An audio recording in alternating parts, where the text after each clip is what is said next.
Chapter 17. Better is a dry morsel, and quietness with it, than a house full of feasting with strife. A servant who acts wisely will rule over a son who acts shamefully, and will share in the inheritance among brothers. The refining pot is for silver, and the furnace for gold, but the Lord tests hearts. An evildoer listens to wicked lips. A liar pays attention to a destructive tongue. He who mocks the poor taunts his Maker. He who rejoices at calamity will not go unpunished.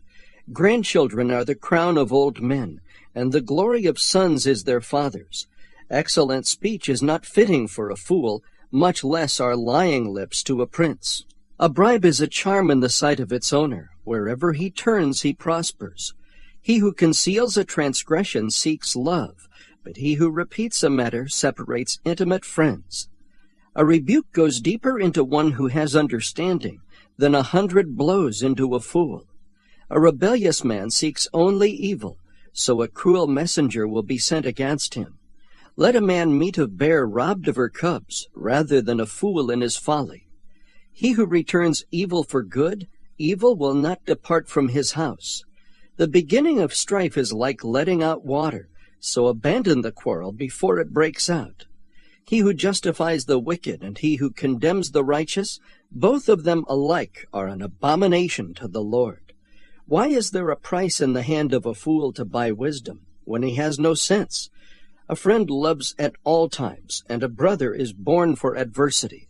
A man lacking in sense pledges and becomes guarantor in the presence of his neighbor. He who loves transgression loves strife.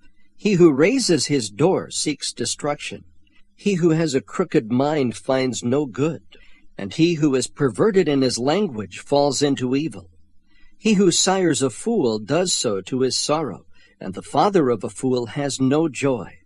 A joyful heart is good medicine, but a broken spirit dries up the bones.